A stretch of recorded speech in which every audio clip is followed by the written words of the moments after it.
మన ప్రభు అయిన యేసుక్రీస్తు నామంలో లూకాసు వార్తని ధ్యానం చేస్తూ వస్తున్నాం ప్రభు కృప ద్వారా. లూకాసు వార్త 15వ అధ్యాయంలో మనం మన ధ్యానాన్ని కొనసాగిస్తా ఉన్నాం. గత వారాల్లో లూకాసు వార్త 15వ అధ్యాయం 1-2 వచనాలను మనం ధ్యానం చేస్తాం. ప్రభు చిత్తమైతే ఈరోజు లూకాసు వార్త 15వ అధ్యాయం gospel according to Luke 15th chapter 3-7 వరకు మనం ఈరోజు ధ్యానం చేయడానికి ప్రయత్నించేద్దాం. లూకాసు వార్త 15వ అధ్యాయం 3-7 వచనాలు. Gospel according to Luke 15th chapter 3-7 వరకు అందరం కలిసి. అందుకు ఆయన వారితో ఈ ఉపమానం చెప్పాను, మీలో ఏ మనుషునికైనాను గొర్రెలు కలిగించగా వాటిలో ఒకటి తప్పిపోయిన యెడల అతడు 99 అడవిలో విడిచిపెట్టి తప్పిపోయినది దొరుకు వరకు దాన్ని వెతక వెళ్తా. అది దొరికినప్పుడు సంతోషముతో దానిని తన భుజం మీద వేసుకొని ఇంటికి వచ్చి తన స్నేహితులను పొరుగు వారిని పిలిచి, మీరు నాతో కూడా సంతోషించారు, తప్పిపోయిన నా గొర్రె దొరికినదని వారితో చెప్పును. అటువలే మారు మనసు అక్కర్లేని 99 మంది నీతిమంతుల విషయమై కలుగు సంతోషం కంటే మారు మనసు పొందు ఒక పాపి విషయమై పరలోకమందు ఎక్కువ సంతోషం కలుగు. వచ్చిన మాట ప్రార్థన చేస్తున్నాం. ప్రభువా, ప్రేమగల తండ్రి, వందనాలు. మాకు ఇచ్చిన ఈ సమయాన్ని బట్టి వందనాలు. పాటల ద్వారా మీ నామాన్ని మహిమపరుస్తున్నారు, ప్రార్థన ద్వారా మీ నామాన్ని సాక్ష్యాల ద్వారా మీ నామాన్ని మహిమపరుస్తున్నారు. ఇప్పుడు కొద్దిసేపు నీ వాక్యం ధ్యానిస్తుండగా వాక్యాన్ని లోతుగా అర్థం చేసుకోవడానికి, గ్రహించడానికి, వాక్య ప్రకారం జీవించడానికి మాకు మీ కృపను విస్తరింపజేయమని. నేనైతే అల్పుడను, అయోగ్యుడను ప్రభావ, పనికిరాని వాడిని. నన్ను మీరు జ్ఞాపకం చేసుకొని వాక్యం మీది మాట్లాడేవారు మీరే మాట్లాడి మీరే మా ప్రాణములను ఉత్తేజపరిచి మమ్మల్ని పరిచర్యకు సమాయత్తపరచమని సమస్త ఘనత మా ప్రభావాలు మీకు ఆరంభించి యేసు ప్రభు నామంలో ప్రార్థిస్తున్నాను తండ్రి. ఈ ఉపమానం అందరికి తెలుసు, పిల్లలు కూడా శ్రద్ధగా వినాలి అందరూ. ఇది the parable of last sheep కదా, తప్పిపోయిన గొర్రెని గురించిన ఉపమానం. పెద్ద ఎక్కువ కూడా లేదు, చాలా చిన్న ఉపమానం. మనందరికి తెలుసు, ఫెమిలియర్ కదా. అయితే దీంట్లోంచి ఈరోజు కొన్ని పాఠాలు, కొన్ని అప్లికేషన్స్ మనం ఈరోజు నేర్చుకోవడానికి ప్రయత్నించాలి. ఇందులో షీప్ అంటే ఎవరు, ఎవరికి సూచన? మనకే కదా. షెపర్డ్ ఎవరు ఇక్కడ? యేసు ప్రభు. ఎందుకు మనల్ని బైబుల్ అనేక సార్లు బైబుల్లో అనేక వచనాల్లో మనల్ని షీప్ తో పోల్చడం జరిగింది. బైబుల్ సేస్ కదా, వీఆర్ లైక్ షీప్. ఎందుకు మనల్ని బైబుల్ షీప్ తో కంపేర్ చేస్తుంది అనే విషయాన్ని చూస్తే, షీప్ కి మనకి చాలా సిమిలారిటీస్ ఉంటాయి, గొర్రెలకి మనకి. మొట్టమొదటిది చూస్తే షీప్ ఆర్ వీక్ యానిమల్స్, అంటే బలహీనమైనది కదా. మనం కూడా మన పరిస్థితి కూడా ఆలోచిస్తే మనం కూడా చాలా బలహీనం, ఎస్పెషల్లీ ఫిజికల్ గా కూడా బలహీనులమే. అయితే ఫిజికల్ గా కన్నా స్పిరిచువల్ గా మనం చాలా బలహీనులం, ఆత్మీయంగా మనం చాలా బలహీనులం. కాబట్టే బైబుల్ మనల్ని షీప్ తో పోలుస్తుంది అనే విషయాన్ని నేను జ్ఞాపకం చేస్తాను. అంతలో బలంగా ఉంటాం ఆత్మీయంగా, అంతలోనే తప్పిపోతూ ఉంటాం. ఈ మాట మాట్లాడకూడదు అని అనిపిస్తూ ఉంటది, మళ్ళీ వెంటనే ఆ మాట అనేస్తూ ఉంటాం. ఈ విధంగా రెస్పాండ్ అవ్వకూడదు నేను అని అనిపిస్తూ ఉంటది, కానీ వెంటనే మనం ఆ విధంగానే రెస్పాండ్ అవుతా ఉంటాం. అంటే మనకు నచ్చని రీతిలో మనం చాలాసార్లు ఆత్మీయంగా మన బలహీనతను ప్రదర్శిస్తూ ఉంటాం. ఇది చూడకూడదు అని అనిపిస్తూ ఉంటది, కానీ వెంటనే చూసేస్తా ఉంటాం. ఆ విధంగా అంటే షీప్ ఏ విధంగా బలహీనంగా ఉంటుందో మనం కూడా అటువంటి బలహీనమైన స్వభావం కలిగిన వారు. అందువల్లనే అదొక కారణం మనం షీప్ తో పోల్చడం కదా. అందుకే బైబిల్లో కొరింథీయులకు రాసిన మొదటి పత్రిక 10వ అధ్యాయం 12వ వచనంలో, 1 Corinthians 10th chapter 12th verse లో రాయబడ్డ మాట, తాను నిలుచున్నానని తలంచుకున్నవాడు పడకుండానట్లు జాగ్రత్తగా చూసుకున్న వాళ్ళను. ఎందుకనంటే పడే టెండెన్సీ ఉంటుంది మనకి. సో షీప్ బలహీనమైనవి కాబట్టి వాటికి షెపర్డ్ అవసరం. మనం కూడా మన ఆత్మీయ జీవితాల్లో మనం బలహీనులం కాబట్టి మనం స్ట్రాంగ్ గా ఉండలేం మన స్పిరిచువల్ లైఫ్ లో. మనకు కూడా షెపర్డ్ అవసరం, మనకు కూడా యేసు ప్రభు అవసరం. అందుకని అదొక కారణం, weakness. Because of our weakness your compare to sheep అనే విషయాన్ని జ్ఞాపకం చేస్తుంది. రెండవ కారణం చూస్తే ఎందుకు మనల్ని బైబుల్ షీప్ తో కంపేర్ చేస్తుంది అని అంటే, గొర్రె దాటు అని మనం వింటా ఉంటాం కదా. షీపు తన ముందున్న గొర్రె ఎలా వెళ్తే అలా వెళ్తుంది, దాన్ని గొర్రె దాటు అంటారు కదా. అది ముళ్ళ కంచె అయినా సరే, ఫస్ట్ది ముళ్ళ కంచెలో దూకితే తర్వాత రెండోది కూడా ముళ్ళ కంచెలో దూకుతుంది. అది ముళ్ళ కంచె కదా, దానికి కుచ్చుకుంటున్నాయి కదా అని ఆలోచిస్తుంది షీప్. ఆ ముందు షీప్ ఏ దారిలో వెళ్తుంటే వెనక ఉన్న షీప్ కూడా అదే దారిలో వెళ్తాం. దాని పక్కనే మంచి దారి ఉంటుంది. ఆ మంచి దారి వదిలిపెట్టి దాని ముందు ఉన్న గొర్రెలు ఏవైతే ఫాలో అవుతున్నాయో అవే ఫాలో అవుతా ఉంటాయి వెనకుంటే గొర్రెలు కూడా. సో మనం కూడా అలాగే ఉంటాం చాలా సార్లు కదా. ట్రెండ్స్ ని ఫాలో అవుతాం మనం.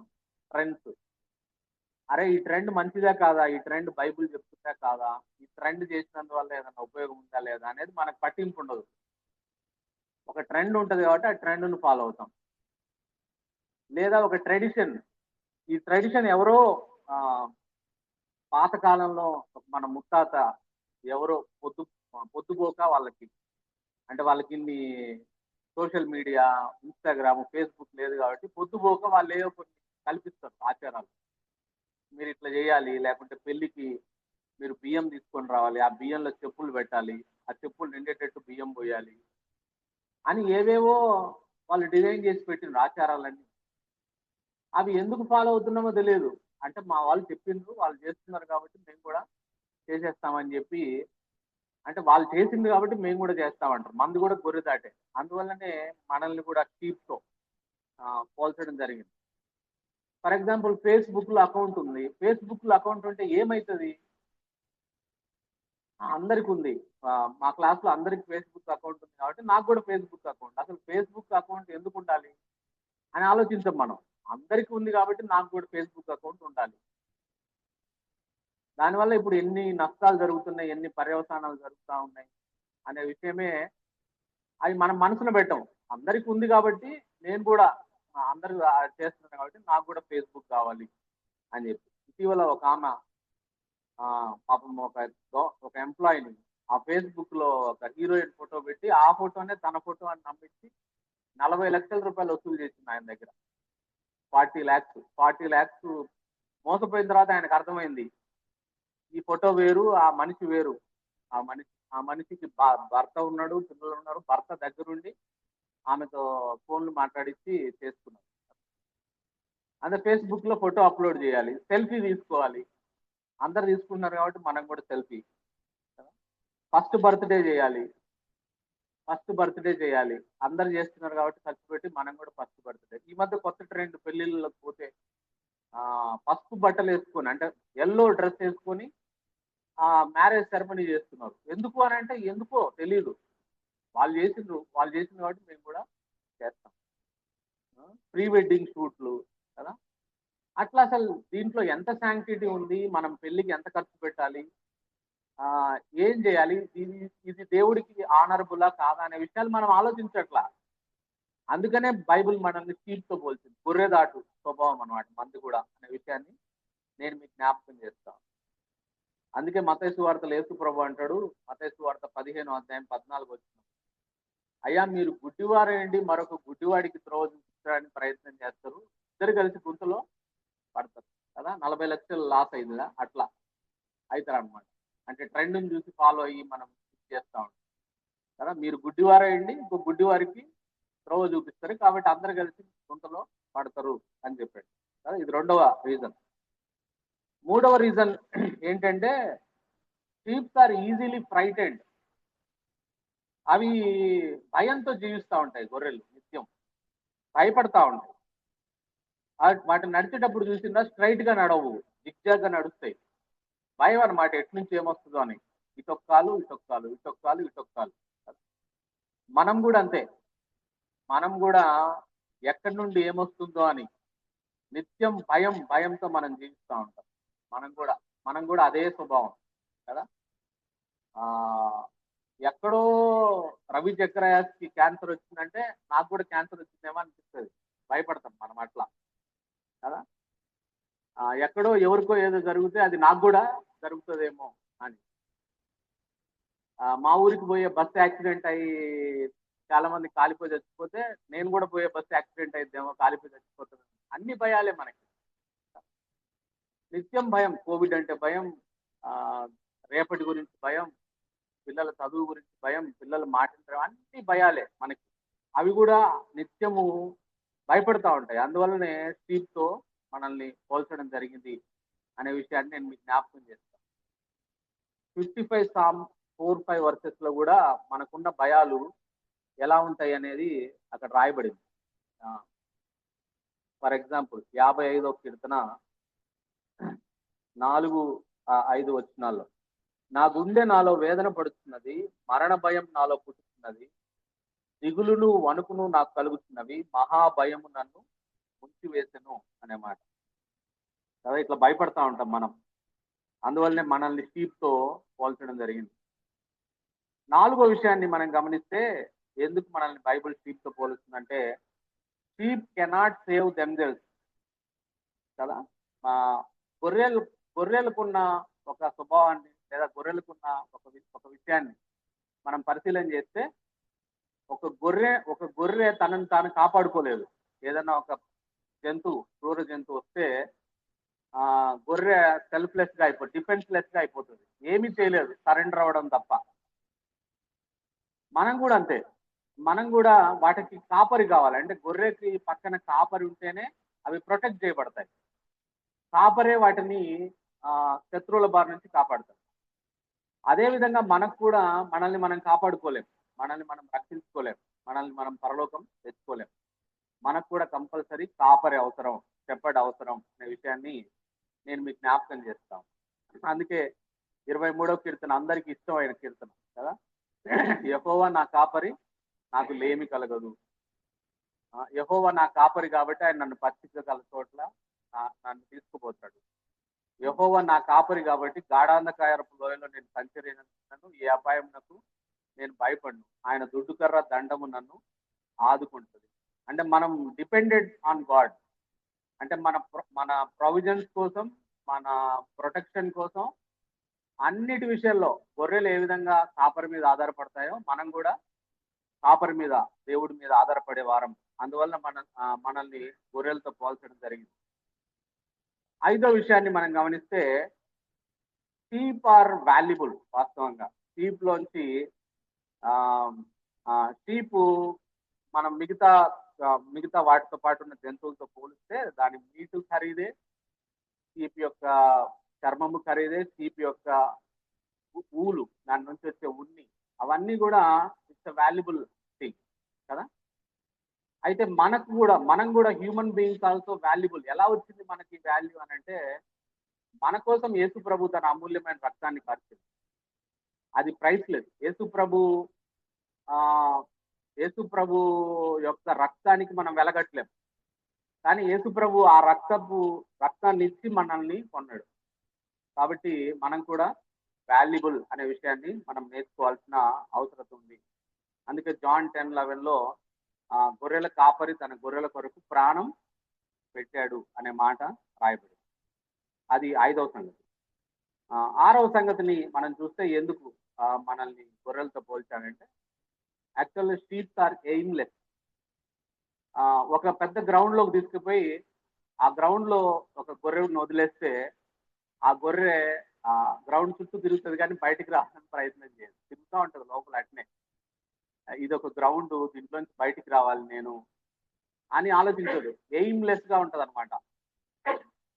మనం కూడా దేవుడు లేకపోతే, దేవుడిని తెలుసుకోకుండా మనుషులందరూ చాలా మంది, అంటే యేసు ప్రభుని తెలుసుకున్న వాళ్ళని పక్కన పెడితే, యేసు ప్రభు తెలుసుకొని వాళ్ళ పరిస్థితి ఏంటి ఈ లోకంలో అని అంటే, they are also aimless people. అంటే సర్టన్ ఏజ్ వచ్చేంత వరకు చదువుకుంటారు, చదువుకున్న తర్వాత ఉద్యోగం చేస్తారు, ఉద్యోగం చేసిన తర్వాత పెళ్లి చేసుకుంటారు, పెళ్లి చేసుకున్న తర్వాత పిల్లల్ని కంటారు, పిల్లల్ని కన్న తర్వాత మళ్ళీ వాళ్ళకి పెళ్లిళ్ళు చేస్తారు, మనవాళ్ళు మనవరాలతో ఆడుకుంటారు, చచ్చిపోతారు కదా. అంటే ఏం లేదు, అంటే ఎందుకు పుట్టారు ఈ భూమి మీద, ఒక పర్పస్ లేదు, ఎటు వెళ్తున్నాం ఒక క్లారిటీ లేదు కదా. ఎట్లా పడితే అట్లా వాళ్ళు వెళ్ళిపోతున్నట్టే, వాళ్ళేమో ఒక స్ట్రక్చర్ గా జీవించినట్టే ఉంటది కానీ వాళ్ళ పట్ల దేవుడి ఉద్దేశం నెరవేర్చబడకుండా ఆలిస్ ఇన్ వండర్లాండ్ అని ఆ ఒక స్టోరీ ఉంటది. ఆ ఆలిస్ అనే చిన్న అమ్మాయి ఆ వండర్లాండ్ లోకి వెళ్ళిపోతే ఒక ఆ వండర్లాండ్ అంటే ఒక పెద్ద ఊహాలోకంలోకి వెళ్ళిపోతుంది ఆ చిన్న పాప. వెళ్ళిపోయినప్పుడు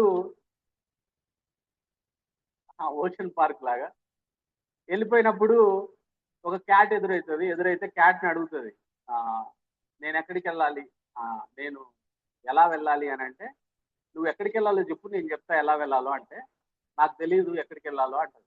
అంటే నువ్వు ఎక్కడికి వెళ్ళినా పర్లేదు నువ్వు తిరుగు అని అంటది ఆ పిల్లి. కాబట్టి అంటే వితౌట్ పర్పస్, అంటే నన్ను దేవుడు ఈ భూమి మీద పుట్టించిండు, నేను నా సృష్టికర్తను తెలుసుకోవాలి, యేసు ప్రభుని తెలుసుకోవాలి, నేను చనిపోయిన తర్వాత నరకానికి పోతున్నా పరలోకానికి పోతున్నా అనే ఆలోచన లేకుండా జనాలు ఒక పర్పస్ లేకుండా జీవిస్తూ ఉంటారు. అందుకే గొర్రెలతో మనల్ని పోల్చడం జరిగింది అనే విషయాన్ని నేను మీకు జ్ఞాపకం చేస్తాను. ఈ 6 విషయాలు మనకు చెప్పేది ఏంటంటే, మనము గొర్రెలతో మనల్ని పోల్చడానికి కారణం ఏంటంటే ఈ 6 విషయాలు. ఇంకా చాలా ఉన్నాయి, మనం వాటి తర్వాత మనం ధ్యానం చేద్దాం. అందుకే బైబిల్లో కొన్ని మాటలు మనం చూద్దాం. ఐజయా 53:6 చాలా చక్కగా మన గురించి పరిస్థితి రాయబడింది. ఐజయా 53:6 రాయబడ్డ మాట, ఐజయా 53:6 రాయబడ్డ మాట ఏమిటంటే, మనమందరము గొర్రెల వలె త్రోవ తప్పిపోతుంది, మనలో ప్రతివాడు తనకిష్టమైన త్రోవకు తొలిగెను అనే మాట కదా. మనందరము దేవుడి నుంచి దూరంగా వెళ్ళిపోయినాం మనుషులందరం. ఇప్పుడు ఆ 100 గొర్రెల్లో ఒక గొర్రె ఏ విధంగా అయితే తప్పిపోయిందో అట్లా మనుషులందరూ తప్పిపోయిన పరిస్థితిలో ఉన్నారు అనే విషయాన్ని బైబిల్ మనకు స్పష్టంగా చెప్తా ఉందనే సంగతిని నేను మీకు జ్ఞాపకం చేస్తాను. ఇది మొదటి పార్ట్. ఇక రెండో పార్ట్లోకి వెళ్దాం. ఉపమానం. ఈ ఉపమానం ద్వారా మనం నేర్చుకోవాల్సింది ఏంటి, ఎందుకు ఈ ఉపమానాన్ని యేసు ప్రభు పెట్టినాడు, ఆ విషయాన్ని కొంచెం మనం ధ్యానం చేద్దాం రెండో భాగంలో.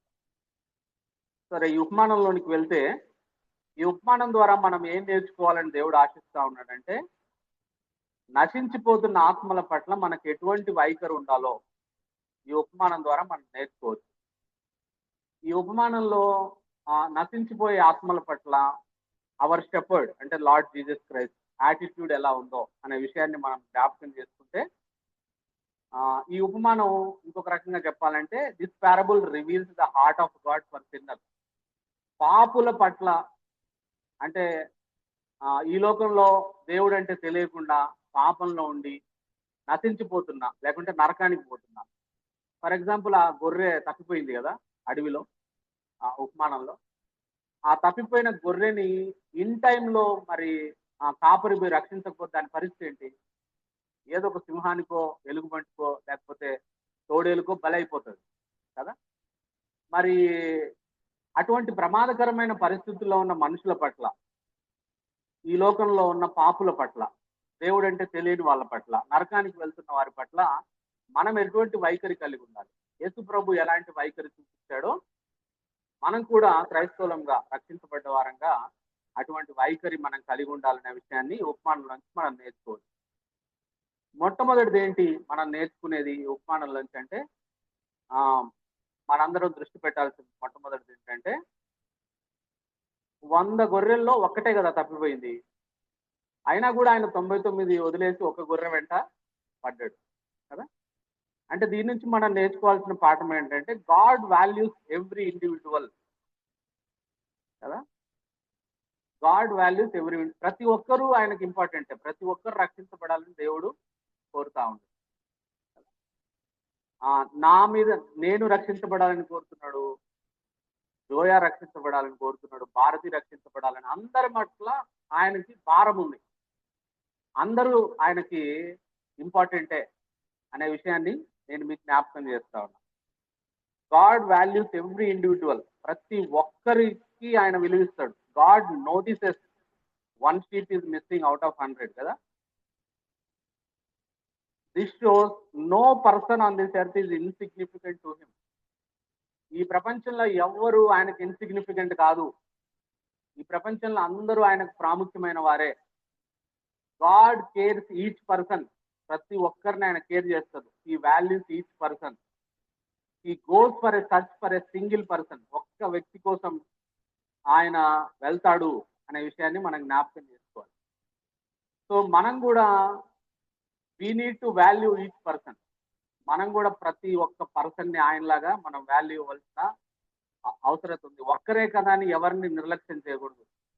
We need to pursue each person అనే విషయాన్ని మనం నేర్చుకోవచ్చు. యేసు ప్రభు జీవితంలో మనం చూస్తే ఒక్క కనాను స్త్రీ మాథ్యూస్ 15th చాప్టర్ లో ఉంటుంది. మనం మరి ఇంటికి పోయిన తర్వాత ధ్యానం చేయండి. మాథ్యూస్ 15లో ఒక్క కనాను స్త్రీకి హెల్ప్ చేయడానికి, అంటే ఒక అన్యురాలు, ఇస్రాయేలేతర అన్యురాలకు హెల్ప్ చేయడానికి ఈ travel nearly more than 30 to 50 miles. అంత దూరం ఆయన వెళ్ళి మళ్ళా వెనక్కి వచ్చిండు. అక్కడి దాకా వెళ్ళి ఒక్క స్త్రీకి, ఆ కనాను స్త్రీకి హెల్ప్ చేసి, అంటే అన్ని మైళ్ళు నడిచిపోయిండు యేసుప్రభు వారు ఒక్క స్త్రీకి హెల్ప్ చేయడానికి. అది జెంటైల్ స్త్రీకి హెల్ప్ చేయడానికి, ఆమె కుమార్తెను బాగు చేయడానికి ఆయన అంత దూరం, ఒక్కరికి హెల్ప్ చేయడానికి ఆయన అంత దూరం పోయి వచ్చిండు. లిటరల్ గా యేసుప్రభు ఈ లోకంలో ఉన్నప్పుడు అన్ని మైల్స్ జర్నీ చేయాలంటే మోర్ దాన్ 30 to 50 miles పోవడానికి రావడానికి. మరి ఆయన మరి అంత జర్నీ చేసి ఒక్కరి కోసం ఆయన వెళ్ళొచ్చిండు అని అంటే ఎంత, ఒక సోల్కి ఆయన ఎంత ఇంపార్టెన్స్ ఇస్తాడనే విషయాన్ని మనం జ్ఞాపకం చేసుకోవచ్చు.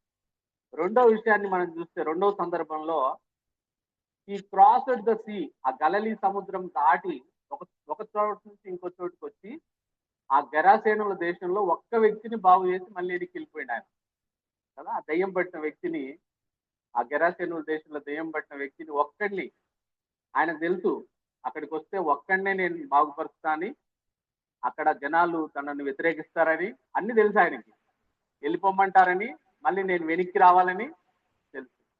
ఆ ఒక్క చోటికి పోవడానికి ఆయన మొత్తం సముద్రం దాటి వచ్చి మధ్యలో స్టామ్ గుండా వచ్చి ఆయన ఆ ఒక్కడికి హెల్ప్ చేసి మళ్ళీ అక్కడి నుంచి వెళ్ళిపోయినట్టుగా మనం చూస్తాం కదా. పొట్టి చెక్కయ్య ఒక్కడే చెట్టు మీద ఉంటే ఆ ఒక్కడి గురించి ఆగి, అంతమంది వెనకాల ఉంటే ఆయన వేల మంది ఆయన వెనకాల వస్తూ ఉంటే పొట్టి చెక్కయ్య దగ్గర ఆగి పొట్టి చెక్కయ్యని దిగమని చెప్పి పొట్టి చెక్కయ్యని రక్షించి మళ్ళీ అక్కడి నుంచి ఆయన వెళ్ళిపోయినట్టుగా మనం చూస్తాం. అసలు యూదులు సమరయ పట్టణం గుండా ప్రయాణం చేయరు. అంటే యేసుప్రభు జీవితంలో ఆయన ఈ లోకంలో 33.5 సంవత్సరాలు ఉన్నప్పుడు ఆ సమరయుల గ్రామం గుండా వెళ్ళేటప్పుడు వాళ్ళ మట్టి, సమరయ గ్రామంలో ఉన్న మట్టి యూదుల షూస్ మీద పడడానికి ఒప్పుకోరు వాళ్ళు.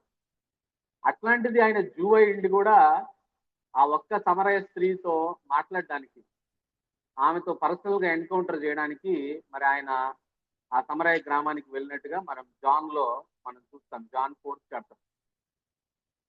ఈ విధంగా యేసు ప్రభు జీవితంలో మనం గమనించినట్లయితే ఈ వాల్యూస్ వన్ సింగిల్ ఇండివిజువల్, ఒక్కరంటే ఆయనకి ఇష్టం. అందుకే చాలా మంది దేవుని బిడ్డలు చెప్తా ఉంటారు, నువ్వు ఒక్కదానివే ఉన్నా ఈ ప్రపంచంలో, నేను ఒక్కడనే ఉన్నా, ఆయన వచ్చి తన ప్రాణం పెట్టి వెళ్ళిపోయేవాడు అని కదా. అటువంటి విలువ మనందరికీ ఆయన దగ్గర ఉంది అనే విషయాన్ని మనం జ్ఞాపకం చేసుకోవాలి. మనం కూడా అట్లా ఒక్క ఆత్మ రక్షణ కోసం భారం కలిగి మనం పనిచేయాలి, సువార్త చెప్పాల్సిన అవసరం ఉందనే విషయాన్ని నేను మీకు జ్ఞాపకం చేస్తుంది. నెంబర్ 1.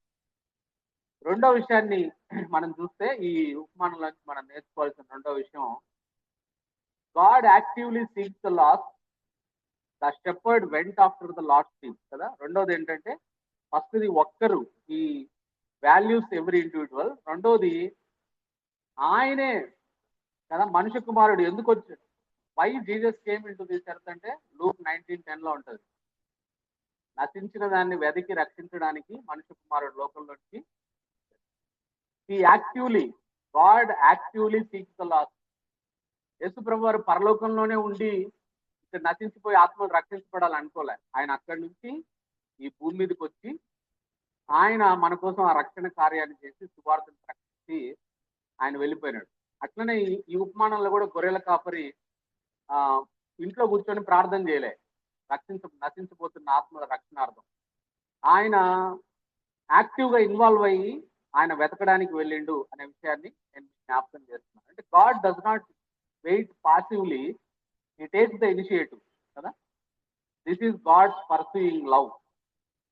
మనం కూడా యేసు ప్రభు లాగా నశించిపోయే ఆత్మల పట్ల ప్రార్థిస్తామని చెప్పడం మాత్రమే కాకుండా మనం కూడా యాక్టివ్ గా నశించిపోయే ఆత్మల రక్షణ కోసం యాక్టివ్ గా పనిచేయాల్సిన అవసరం ఉంది అనే విషయాన్ని నేను మీకు జ్ఞాపకం చేస్తా ఉన్నాను. కాబట్టి యాక్టివ్ గా మనము నశించిపోయే ఆత్మల్ని ఆయన ఏ విధంగా గొర్రెల కాపరి గొర్రెల కోసం వెతికి మరి పని చేసిండో మనం కూడా ఆ విధంగా పని చేయాల్సిన అవసరం ఉంది అనే విషయాన్ని మనం రెండవదిగా మనం నేర్చుకోవచ్చు. మూడో విషయాన్ని మనం గమనించినట్లయితే God perseveres until the lost is found. పట్టుదల చూడండి. ఆయన ఆ గొర్రెల కాపరి ఆ తప్పిపోయిన గొర్రె దొరికే వరకు పట్టుదలతో ఆయన పనిచేసిండు అనే విషయాన్ని నేను మీకు జ్ఞాపకం చేస్తా ఉన్నాను కదా. అదేవిధంగా మనం కూడా పట్టుదలతో మనము పని చేయవలసిన అవసరత ఉంది అనే విషయాన్ని నేను మీకు జ్ఞాపకం చేస్తాను. God's love does not give up easily. దేవుని ప్రేమ వదిలిపెట్టదు అంత తేలిగ్గా. It keeps calling, convicting, guiding and drawing hearts back కదా. అదేవిధంగా మనం కూడా ఆత్మల రక్షణ పనిలో నిరాశ చెందకుండా పట్టుదలతో పనిచేయాలి. ఒక్కసారి ఒకరికి మనం సువార్త చెప్పేసినాం అయిపోయింది ఇంకా అని మనం వదిలిపెట్టకుండా ఆయన ఎట్లా పట్టుదలతో ఆత్మ రక్షించబడేంత దొరికేంత వరకు పనిచేసిండో మన యేసు ప్రభు మనకు మాదిరిగా, అదేవిధంగా మనం కూడా ఆత్మల రక్షణ పనిలో నిరాశ చెందకుండా పట్టుదలతో మనం పనిచేయవలసిన అవసరత ఉంది. ఆత్మలు దొరికేంత వరకు మన ప్రయత్నాలు మానకూడదు. మధ్యలో ఇబ్బందులు వస్తాయి. ఇబ్బందులు వచ్చినా కూడా మనం వెనుకంజ వేయకుండా మరి మనము, ఎందుకంటే విల్డర్నెస్ లో షీప్ని వెతకడం అంటే అంత ఈజీ కాదు. ఇంతకుముందు చెప్పినట్టుగా సో మెనీ డిఫికల్ట్స్ ఉంటాయి. అదేవిధంగా మనం కూడా ఒక వ్యక్తిని రక్షణలోనికి నడిపించడానికి there are so many challenges ఉంటాయి కదా. ఆ ఛాలెంజెస్ అన్నిటిని అధిగమించి పట్టుదలతో మనం పనిచేయవలసిన అవసరత ఉంది అనే విషయాన్ని నేను మీకు జ్ఞాపకం చేస్తా ఉన్నాను కదా. ఈ రెండు విషయాల్ని మనం గమనిస్తే God actively seeks the last. దాన్ని ఈ రోజుల్లో ఉన్న కాంటెక్స్ట్ కి మనం అప్లై చేసుకుంటే మనకేమనిపిస్తుంది? కొన్నిసార్లు దేవుడు పదే పదే మనకు సువార్త వినిపిస్తాడు, ఒక్కసారి సువార్తకు స్పందించకపోతే. లేదా మన జీవితాల్లో సిచ్యువేషన్స్ అలౌ చేస్తాడు.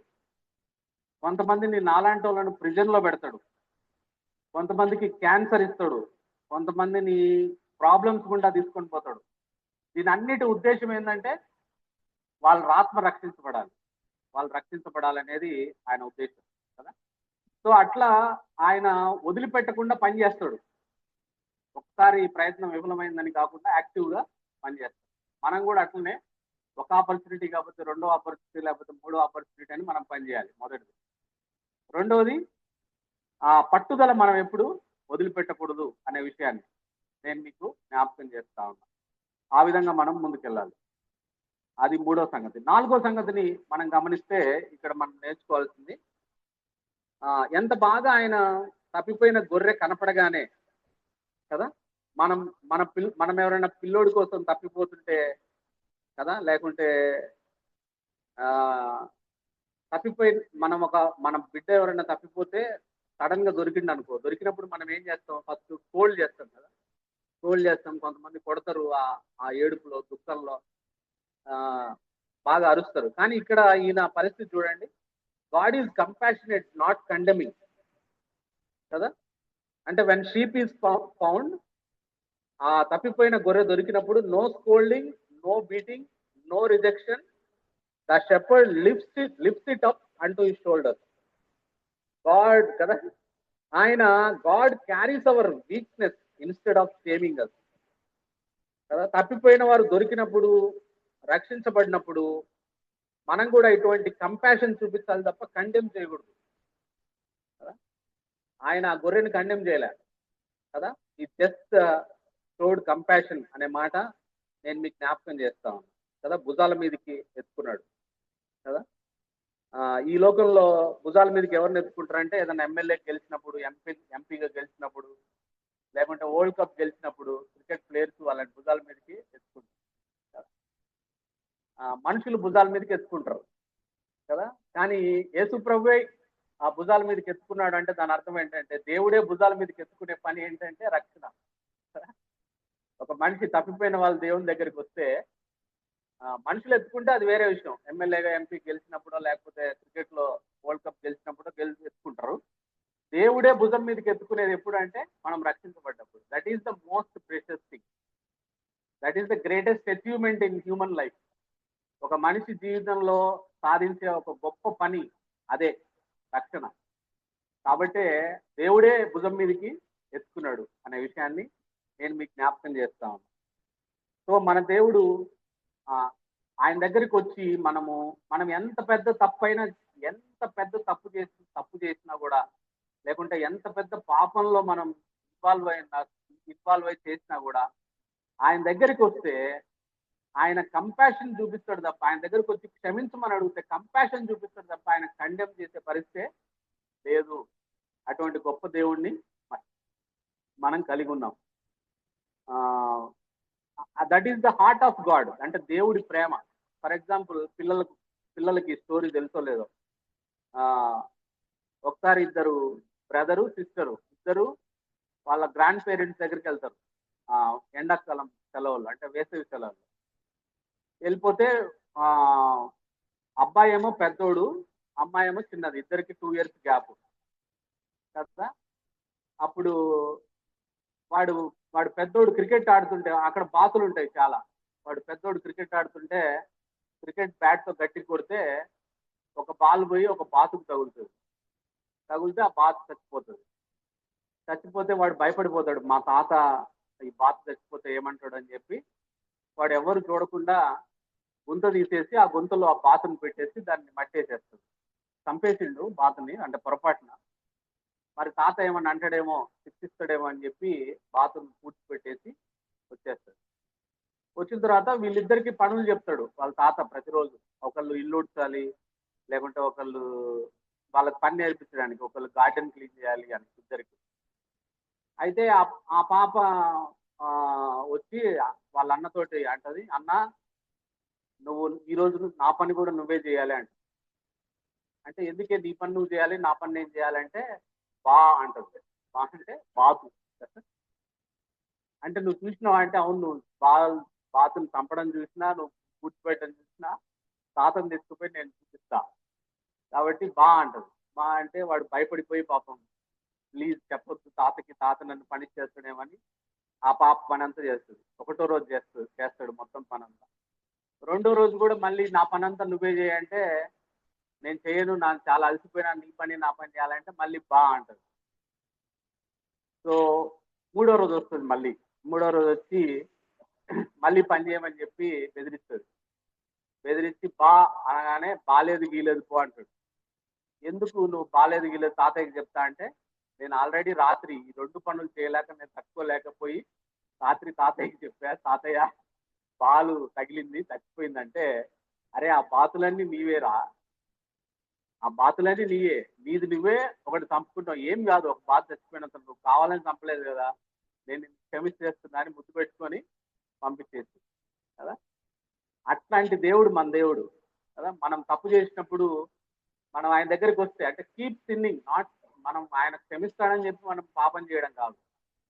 మనం ఆయన దగ్గరికి వచ్చి ఒకసారి మనం క్షమాపణ అడిగితే మనల్ని కండెమ్ చేయడు కదా. మనం కూడా అటువంటి నేచర్ని మనం కలిగి ఉండాలి. ఎవరైనా మన దగ్గరికి వచ్చి క్షమాపణ అడిగితే మనం కూడా అటువంటి గొప్ప మనసు, కండెమ్ చేయకుండా కంపాషన్ చూపించే ఆ మనసుని మనం కలిగి ఉండాలి అనే విషయాన్ని నేను మీకు జ్ఞాపకం చేస్తున్నాను. ఇది 4వ సంగతి. 5వ విషయాన్ని మనం చూస్తే, గాడ్ రిజాయిస్ ఓవర్ రిపెంటెన్స్ కదా.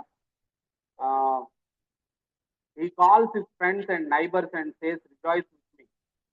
God celebrates restoration కదా. అలాగే మనము ఒక పాపి దేవుని దగ్గరికి వస్తే సంతోషించే వారంగా ఉండాలి కదా. ఆయన తప్పిపోయిన గొర్రె దొరికిందని చెప్పి ఆయన ఏ విధంగా పార్టీ చేసిందో మనం కూడా ఆ విధమైన సంతోషం ఆ రిజాయిస్నెస్ ఎవరైనా ఒక పాపి రక్షించబడితే మనం కూడా చూపించాల్సిన అవసరం ఉంది.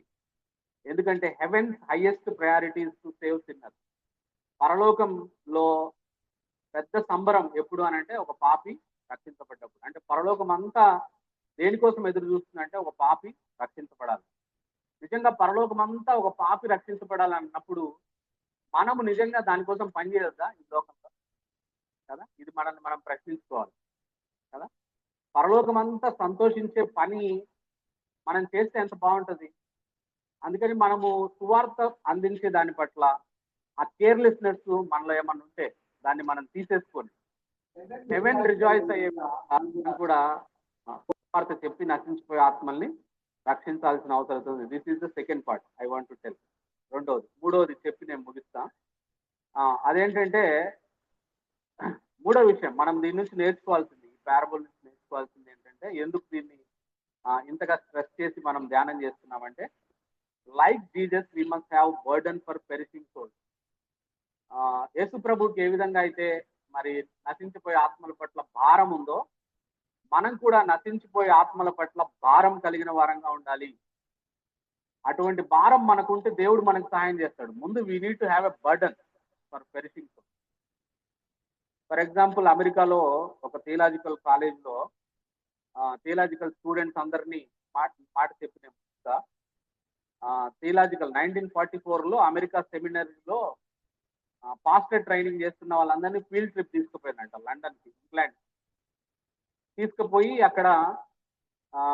అక్కడున్న ఫేమస్ అంతకుముందు దేవుని సేవకుల ప్లేసెస్ అన్ని తిప్పి చూపిస్తా ఉన్నారు. అందులో భాగంగా జాన్ వెస్లీ అంటే is a great man of God. మరి ఆయన ప్రసంగించిన ప్రసంగ పులిపీటు లేకపోతే ఆయన ఉన్న ఇల్లు, ఆయన వాడిన స్థలం అంతా ఒక మ్యూజియం లాగా చేసి ఈ బైబిల్ కాలేజ్, అమెరికా నుంచి వచ్చిన బైబిల్ కాలేజ్ స్టూడెంట్స్ ని అక్కడ తీసుకుపోవడం జరిగి అంతా చూపించిన తర్వాత మళ్ళీ వచ్చి అందరినీ బస్సులో ఎక్కించింది, మళ్ళీ ఇంకో చోటికి తీసుకెళ్ళాలి. అప్పుడు కౌంట్ చేస్తే ఒక వ్యక్తి మిస్ ఉన్నాడు ఆ బస్సులో, ఆ సెమినరీకి సంబంధించిన ఒక వ్యక్తి. ఎవరో మిస్ అయిపోయిందని వెతికి మళ్ళా వెనక్కి ప్రొఫెసర్, ఆ బైబిల్ కాలేజ్ ప్రొఫెసర్ వెనక్కి వచ్చి వెతకడానికి పోయినప్పుడు అక్కడ జాన్ వెస్లీ ఎక్కడైతే మంచం పక్కన మోకాల్లోని ప్రార్థన చేశాడో అక్కడ కొంచెం గుర్తులు పడ్డాయంట, జాన్ వెస్లీ గారి గుర్తులు, ఆ మోకాళ్ళ ప్రార్థన గుర్తులు. అక్కడ ఈ స్టూడెంట్ ఒక ఆయన మోకాల్లోని ప్రార్థన చేస్తా ఉన్నాడు. ఏమని అడుగుతున్నాడంటే, Lord do it again. John Wesley ఎంత రివైవలిస్ట్ అంటే, జాన్ వెస్లీ టైంలో ప్రపంచంలో కమ్యూనిజం కారు చిచ్చులాగా వ్యాప్తి చెందుతా ఉంటే జాన్ వెస్లీ ఒక్కడు తన ఆధ్యాత్మిక ప్రసంగాల ద్వారా కొన్ని దేశాలు, కమ్యూనిస్ట్ దేశాలు కాకుండా అడ్డుకున్నాడు. ఒక్క వ్యక్తి తన ఆధ్యాత్మిక ప్రసంగాల ద్వారా కొన్ని దేశాలు, కమ్యూనిస్ట్ దేశాలు కాకుండా అడ్డుకున్నాడని జాన్ వెస్లీ గురించి చరిత్రకారులు చెప్తారు. అంత గొప్పగా దేవుని కొరకు రివైవల్ తీసుకొని వచ్చింది ఆయన.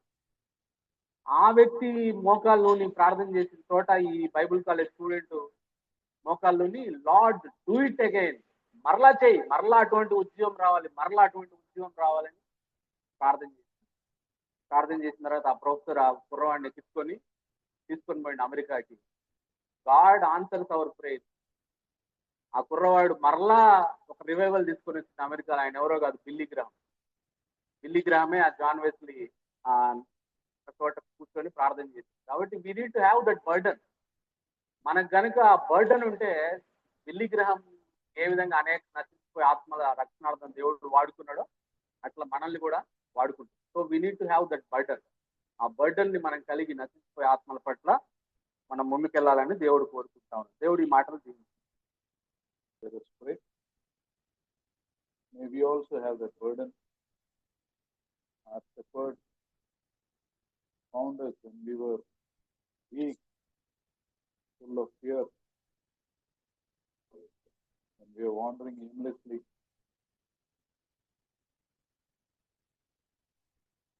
God perseveres with us.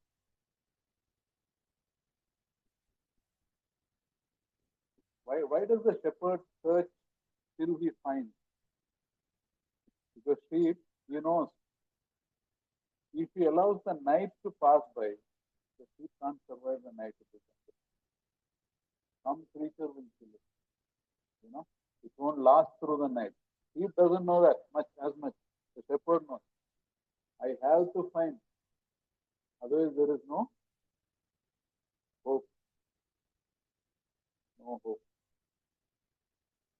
Many times we don't know. In fact, if you see, I never knew salvation was so important till I got saved. When we are not saved, we don't realize the importance. When you are saved, you realize what a terrible danger God has saved you.